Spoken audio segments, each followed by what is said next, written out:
বৃহস্পতিবার শুরু হয়েছে রাজ্যের প্রথম দফার নির্বাচন। বিধানসভা নির্বাচনের বিভিন্ন জায়গায় কড়া নজরদারি রাখা হয়েছে। প্রত্যেকটি বুথে রয়েছে কেন্দ্রীয় বাহিনীর জওয়ানরা, রয়েছে রাজ্য পুলিশও।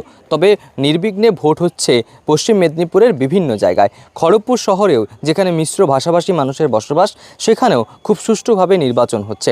এদিন সকালে ভোট দিলেন খড়গপুর সদরের বিজেপি প্রার্থী দিলীপ ঘোষ। তবে তিনি আত্মবিশ্বাসী, তিনি জয়লাভ করবে। খড়গপুরের শেরশাহ স্টেডিয়ামে 263 নম্বর বুথ, 220 আমার নম্বর ফাঁকা আছে। গেলাম, ভোট দিলাম। 3 জন মাত্র অফিসার আছেন, বাকি পার্টির এজেন্টরা আছেন। খুব শান্তিপূর্ণ সুন্দর জায়গা, ভালোভাবে ভোট হচ্ছে। আমার মনে হয় খড়গপুর তথা পশ্চিমবাংলা এরকম ভাবেই ভোট হচ্ছে।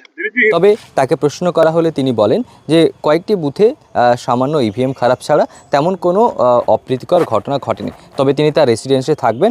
বড় কিছু ঘটনা না হলে তিনি তার এলাকার মধ্যেই থাকবেন। তবে এসআইআর নিয়ে তিনি মন্তব্য করেছেন। এসআইআরকে পার্সোনাল বিষয় নিয়ে গুলিয়ে ফেলছে তৃণমূল, এমনটাই অভিযোগ তার।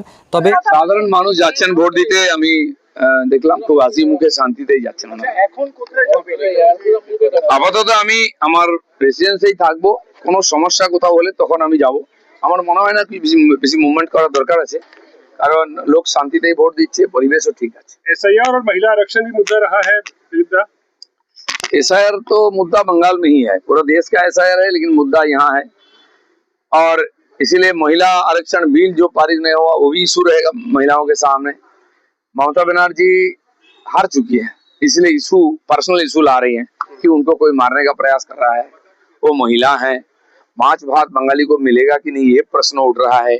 তবে স্বাভাবিকভাবে সকালবেলা তিনি ভোট দিয়েছেন এবং নির্বিঘ্নেই ভোট হচ্ছে বলে দাবি দিলীপ ঘোষের। তবে দেখার খড়গপুর সদর থেকে কে জয়লাভ করে, কারণ একদিকে বিপক্ষ দলের প্রার্থী প্রদীপ সরকার এবং অন্যদিকে খড়গপুরের সদরের বিজেপি প্রার্থী দিলীপ ঘোষের দ্বৈরথ।